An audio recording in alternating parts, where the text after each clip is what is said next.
Hello दोस्तों, आज की क्लास में हम कुछ महत्वपूर्ण पर्यायवाची शब्द देखेंगे। तो आइए देखते हैं। सबसे पहला शब्द है अर्जुन। अर्जुन के पर्यायवाची क्या क्या हैं? अर्जुन के पर्यायवाची हैं सव्यसाची, भारत, पार्थ, गांडीवधारी और गुडाकेश। इसमें सव्यसाची शब्द जो है वो अर्जुन के लिए प्रयोग किया गया है। किसमें किया गया? महाभारत में। महाभारत में अर्जुन को सव्यसाची कहा गया है। सव्यसाची क्यों कहा गया है? तो देखिए, इसे हम देखते हैं। इसमें सव्य का अर्थ क्या है? इसमें सव्य का अर्थ है बायां। सव्य का क्या अर्थ है? बायां। और साची, साची का अर्थ होता है साधने वाला। साची का अर्थ क्या होता है? साधने वाला, अर्थात बाएं हाथ से साधने वाला। क्या साधने वाला? अर्जुन जो थे वो जितनी निपुणता के साथ अपने दाएं हाथ से धनुष बाण का प्रयोग करते थे, उतनी ही निपुणता के साथ अर्जुन अपने बाएं हाथ से भी धनुष बाण का प्रयोग करते थे। इसलिए उनको क्या कहा जाता था? सव्यसाची, अर्थात बाएं हाथ से कुशलता से कार्य करने वाले व्यक्ति को क्या कहा जाता है? सव्यसाची कहा जाता है। तो सव्यसाची किसे कहा जाता है? अर्जुन के लिए। सव्यसाची किसका पर्यायवाची है? अर्जुन का। अगला इसका पर्यायवाची क्या है? भारत, पार्थ, गांडीवधारी और गुडाकेश। अब देखिए, इसमें एक शब्द आया गुडाकेश। इसे भी हम समझते हैं। अर्जुन को गुडाकेश क्यों कहा गया? इसमें देखिए, गुडाकेश कैसे बना है? इसमें एक शब्द आया गुडा। इसमें गुडा का अर्थ है मुड़ा हुआ, मुड़ा हुआ या मुड़े हुए। और केश का अर्थ होता है बाल। केश अर्थात केश का अर्थ क्या होता है? बाल, अर्थात जिसके बाल घुंघराले हों, मुड़े हुए हों, उसको क्या कहेंगे हम? गुडाकेश। अर्जुन के बाल कैसे थे? घुंघराले बाल थे, इसलिए उनको गुडाकेश भी कहा जाता था। इसका एक अर्थ और है गुडाकेश का। देखिए, इसमें जो गुडाकेश है कैसे बना है? गुडाका,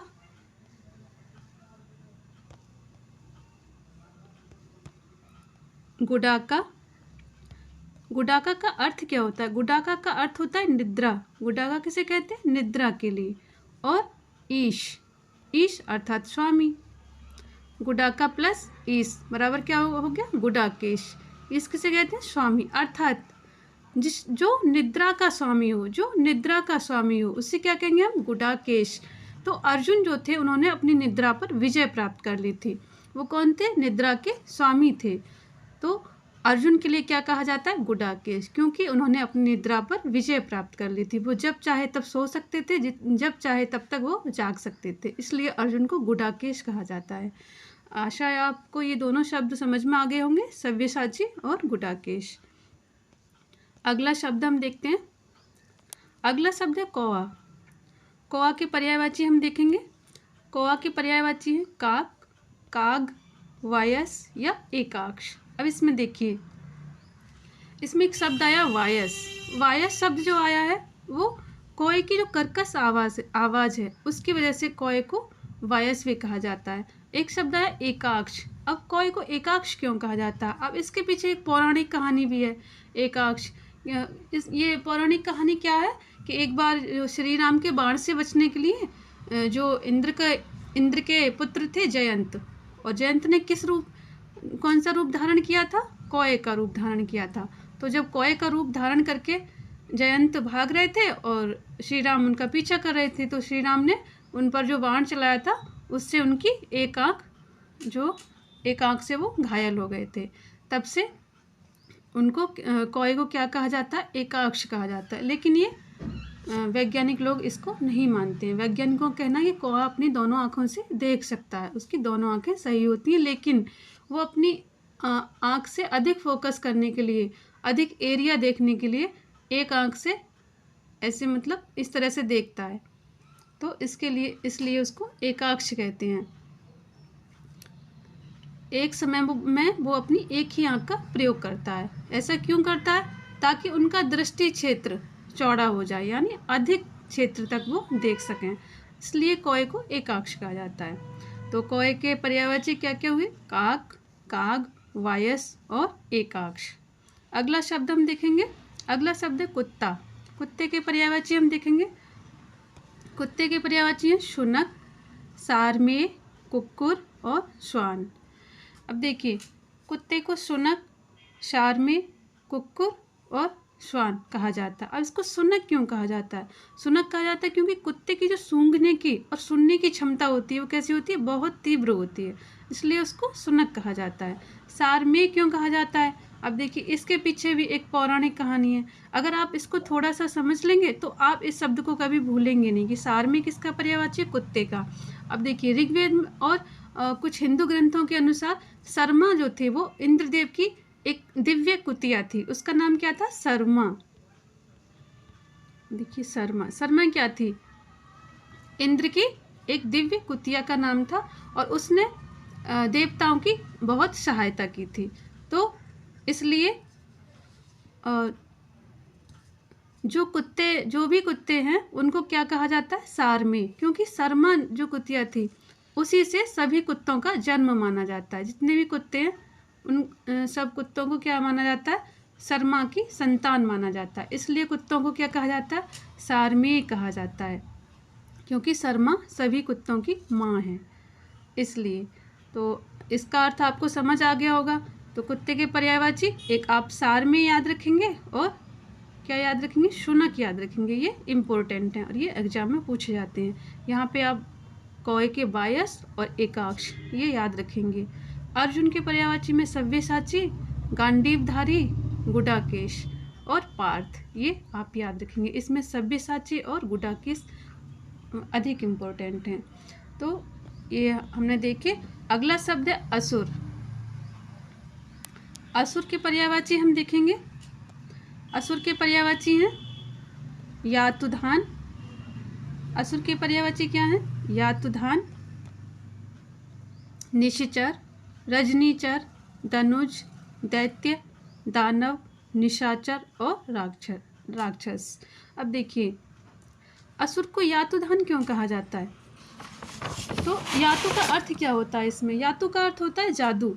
यातु का अर्थ क्या होता है? यातु का अर्थ होता है जादू। और धान धारण करने वाले, यानी जादू को धारण करने वाला, जादू करने वाला, तो उसको क्या कहेंगे हम? यातुधान कहेंगे। असुर लोग कौन थे? जादू टोना करते थे, छल करते थे। ऋषि लोग होते थे, उनको हवन यज्ञ आदि नहीं करने देते थे। छल करके उनको, उनकी जो मुद्रा होती थी, ध्यान मुद्रा, उसको भंग कर देते थे।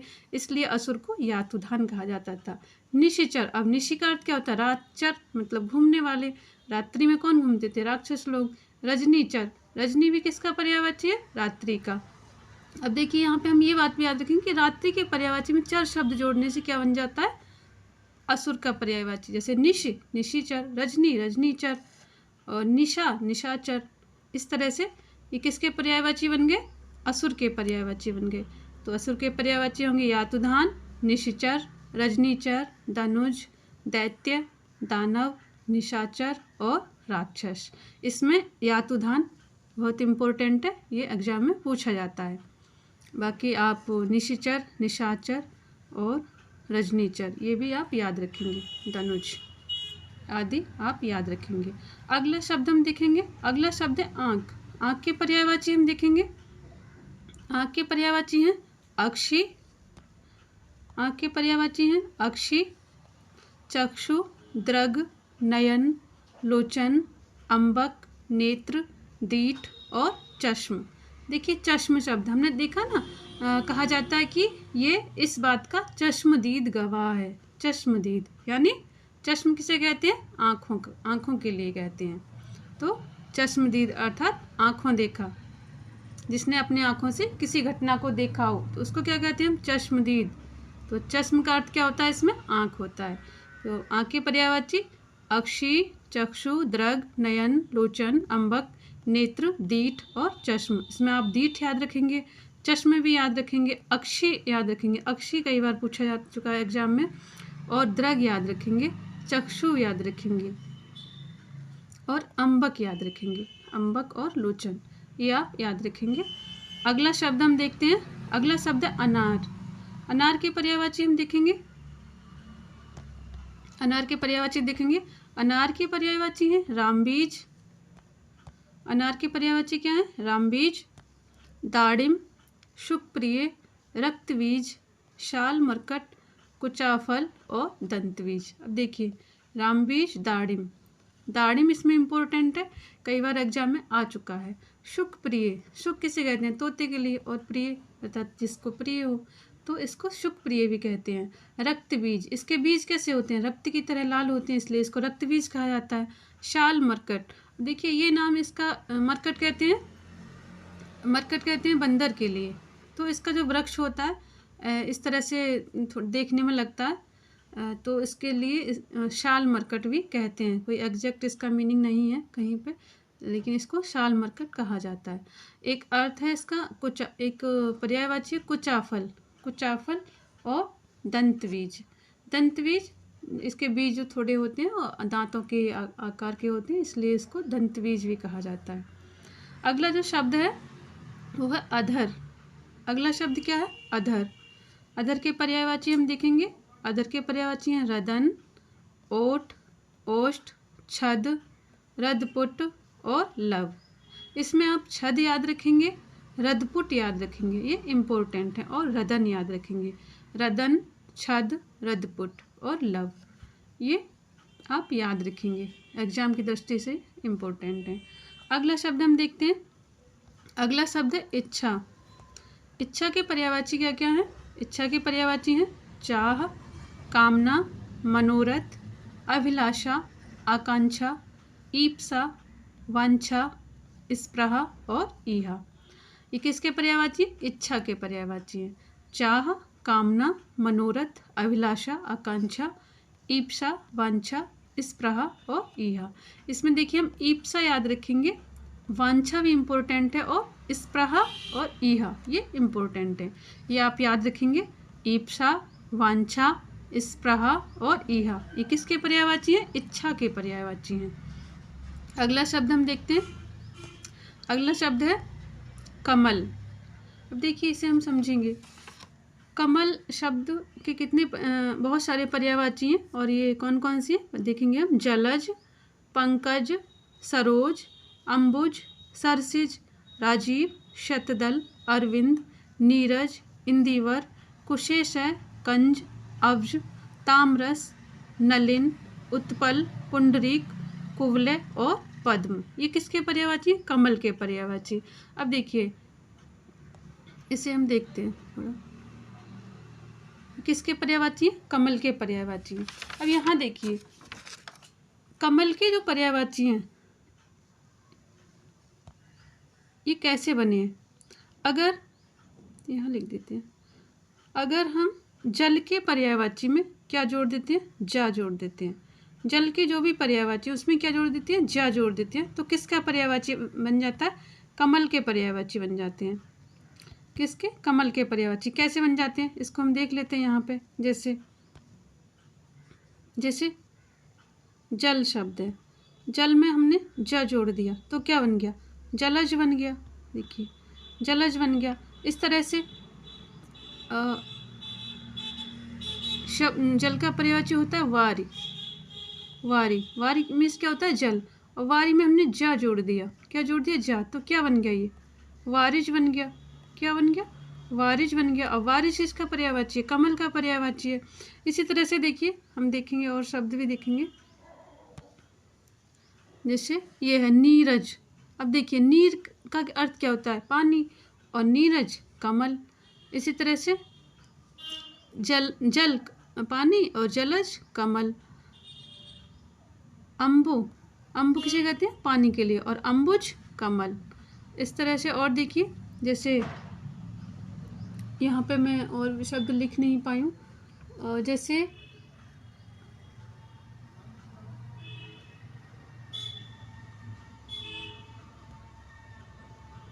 अम्बु, जैसे शब्द अम्बु। अम्बु किसे कहते हैं? पानी के लिए, अम्बु। और अम्बुज में, अम्बु में जा और जोड़ दो तो अम्बुज। अम्बुज किसे कहेंगे? कमल के लिए। तो इसका अर्थ यही है कि कमल, जितने भी पानी के पर्यायवाची हैं उसमें अगर हम जा शब्द जोड़ देते हैं तो किसके पर्यायवाची बन जाएंगे? कमल के पर्यायवाची बन जाएंगे। वो सभी में ये नियम लागू नहीं होगा, लेकिन कुछ शब्दों में ये लागू होता है। कुछ जो पर्यायवाची हैं पानी के, उसमें अगर हम जा शब्द जोड़ दें तो वो कमल के पर्यायवाची बन जाते हैं। इसी तरह से देखिए, अगर पानी के पर्यायवाची में, इसी तरह से अगर पानी के पर्यायवाची में, जो भी पानी के पर्यायवाची हैं उनमें हम क्या जोड़ दें, दा जोड़ दें। पानी के पर्यायवाची में क्या जोड़ दें, दा, तो किसके बन जाएंगे, तो किसके पर्यायवाची शब्द बनेंगे, तो बादल के पर्यायवाची बन जाएंगे। किसके बन जाएंगे, बादल के। जैसे कि देखिए, जैसे जल है, जल पानी का पर्यायवाची है, और इसमें अगर हम दा जोड़ दें तो क्या बन जाएगा, जलद। तो जलद का अर्थ क्या होता है, बादल होता है। इसे जलद का अर्थ क्या होता है, बादल। जैसे कि और भी कुछ शब्द होते हैं, जैसे नीर, नीर पानी, और नीरद बादल। वारी पानी, वारिद या वारिधर बादल। इसी तरह से अम्बु पानी, अगर अम्बुद या अम्बुधर आ जाए तो बादल। तो जल के पर्यायवाची में क्या जोड़ दें हम, या तो दा जोड़ दें या फिर क्या जोड़ दें, धा जोड़ दें, धर। जैसे दा या फिर क्या जोड़ दें, धर। तब किसका पर्यायवाची बन जाता है, वो बादल का पर्यायवाची बन जाता है। जैसे जल पानी, अगर जल जलद कर देंगे तो भी बादल, और जलधर, जलधर भी लिख देंगे यहाँ, जलधर, तो किसका पर्यायवाची बन जाएगा, जलधर, यानी बादल का पर्यायवाची। तो पानी के पर्यायवाची में द या धर जोड़ने पर बादल का पर्यायवाची बन जाता है, और पानी के पर्यायवाची में ज जोड़ने पर कमल का पर्यायवाची बन जाता है। तो ये आप याद रखेंगे। देखिए एक शब्द और यहाँ पे हम देखते हैं, पानी के पर्यायवाची में, किसके पर्यायवाची में, पानी के पर्यायवाची में अगर हम धी शब्द जोड़ दें, धी, या फिर धी या क्या जोड़ दें,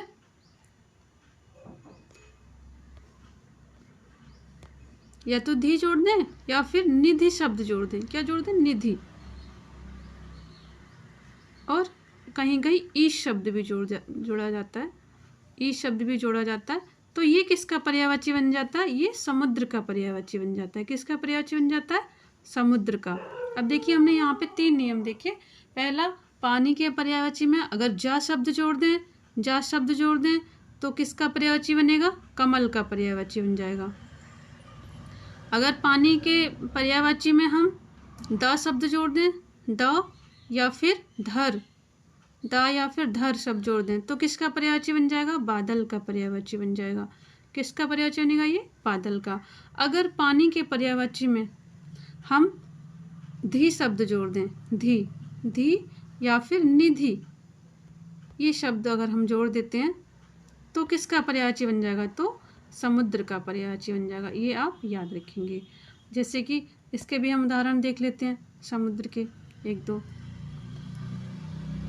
जैसे जल, जल है, पानी का पर्यायवाची जल, और जल में हमने क्या जोड़ दिया, धी जोड़ दिया, धी। तो एक शब्द क्या बना, जलधि। क्या शब्द बन गया, जलधि। जलधि किसे कहते हैं, समुद्र के लिए कहते हैं। अब जैसे नीर, पानी, नीर किसका पर्यायवाची है, पानी का, नीर। अब नीर में हमने क्या जोड़ दिया, धी जोड़ दिया, तो क्या बना, नीरधि। क्या शब्द बना ये, नीरधि। नीरधि किसे कहते हैं, समुद्र के लिए कहते हैं। इसी तरह से देखिए और भी शब्द हम जो देखते हैं,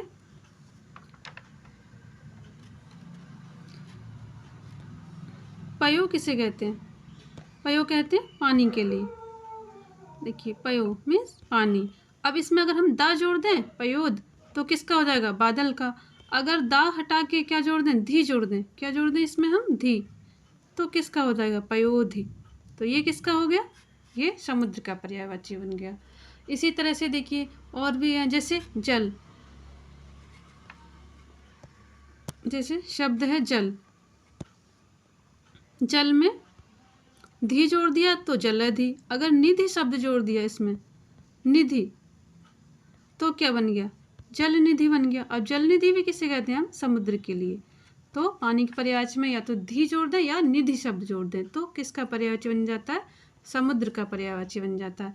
इसी तरह से देखिए इसमें अगर हम ईश जोड़ दें, ईश शब्द, जैसे वारी, वारी किसका पर्यायवाची है, पानी का या जल का। तो वारी में क्या जोड़ दें, ईश,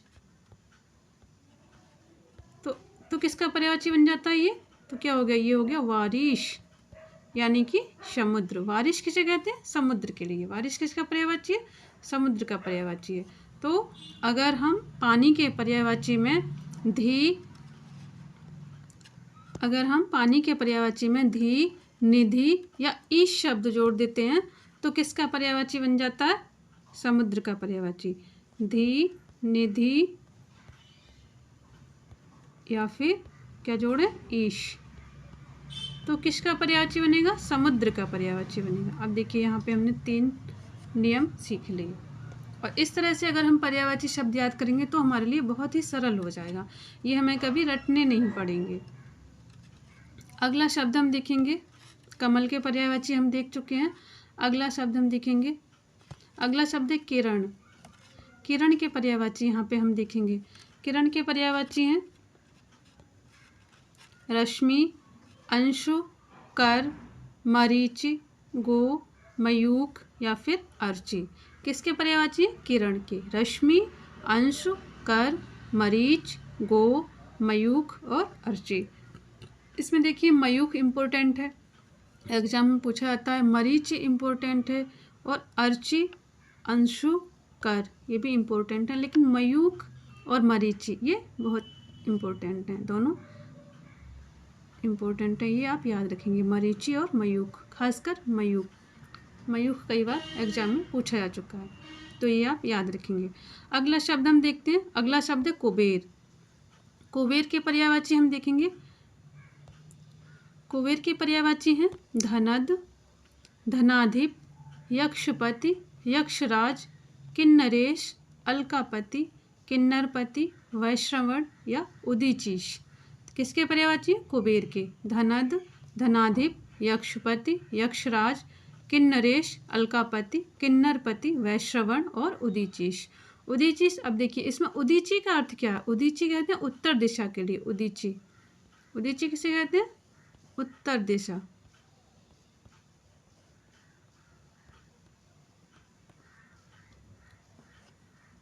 तो कैसे बना ये शब्द? उदीची प्लस ईश। कैसे बना ये शब्द? इसको हम अच्छे से देख लेते हैं शब्द को।